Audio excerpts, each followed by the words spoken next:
ভারতীয় সেনার ভিডিও উড়ালো চীনা সেনার হোশ। যেই জায়গা নিয়ে চিন্তায় রয়েছে চীন, সেখানে খেলছে ভারতীয় সেনা। পূর্ব লাদাখের হাড় কাঁপানো ঠান্ডা যেখানে চীনা সেনার লক্ষ্যে বাধা হয়ে দাঁড়াচ্ছে, সেখানে প্রশিক্ষণপ্রাপ্ত ভারতীয় সেনা সিয়াচেনের হাড় কাঁপানো ঠান্ডায় কাবাডি যোগাসন করে নিজেদের সব সমস্যার সাথে মোকাবিলা করার জন্য তৈরি রাখছে। এখন পূর্ব লাদাখে যে ভারতীয় সেনার মোতায়েন রয়েছে, তাদের বেশিরভাগই সিয়াচেনের 0 থেকে -60°C তাপমাত্রায় উঁচু পর্বত ওয়ারফেয়ারে পারদর্শী। তাদের জন্য ইস্টার্ন লাদাখে 0 থেকে -30°C কম তাপমাত্রায় শত্রুপক্ষের মোকাবিলা করা খুব একটা বড় চ্যালেঞ্জ নয়। বরফে কাবাডি খেলছে ভারতীয় সেনা। কয়েকদিন আগে গ্লোবাল টাইমস এডিটর ফু সিংজিং এর তরফ থেকে একটা বড় ইস্যু টুইটে প্রকাশ পেয়েছিল। সিজিং মনে করেন যখন লাদাখে ঠান্ডা পড়বে, শীত শুরু হবে, তখন ভারতীয় জওয়ানদের মৃত্যু হবে।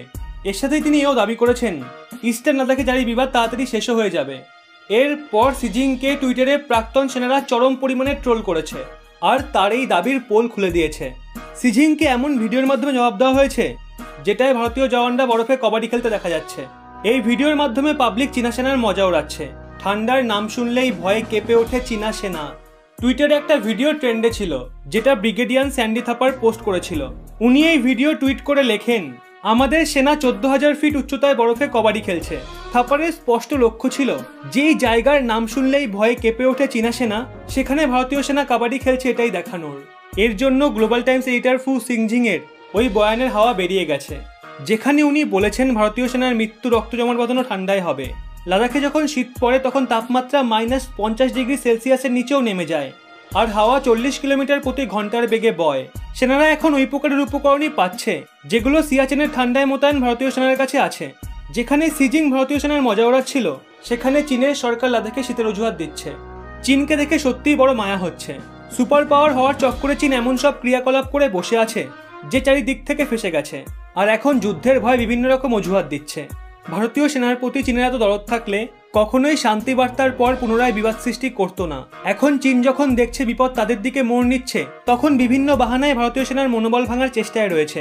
কিন্তু চীন হয়তো জানে না ভারতীয় সেনা নিজের কাজের প্রতি কতটা ডেডিকেটেড এবং নিজের দেশের সুরক্ষার জন্য কতটা দায়বদ্ধ।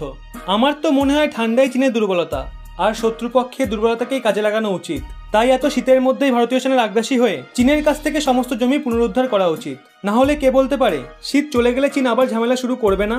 তাই ভারতীয় সেনা যদি শীতের মধ্যে সমস্ত জায়গা দখল করে ফুল প্রিপারেশন নিয়ে বসে থাকে, তাহলে চীনের পক্ষে ঝামেলা শুরু করা কঠিন হয়ে দাঁড়াবে। আপনারাও যদি আমার সাথে একমত হন, তাহলে অবশ্যই ভিডিওটিতে একটি লাইক করে আপনার মতামত কমেন্ট বক্সে জানান, কারণ দেশের ব্যাপারে আমাদের প্রত্যেকের মতামতই ভীষণ জরুরি। ভারতীয় সেনাকে ভালোবেসে থাকলে অবশ্যই ভিডিওটি সবাইকে শেয়ার করুন। প্রিয়াঙ্কা দত্ত এবং গোকু দাস সহ অনেকে এই পরিবারের এমন কিছু সদস্য যারা বেশ সুন্দর সুন্দর কমেন্ট করে, চাইলে আপনিও করতে পারেন। বেছে বেছে সেরা কমেন্টগুলো তুলে ধরবো আপনাদের সামনে। আর এরকমই ব্যাক টু ব্যাক আপডেট পেতে রহস্য বাংলা চ্যানেলটি সাবস্ক্রাইব করে পাশের বেল আইকনটি অল করে রাখুন।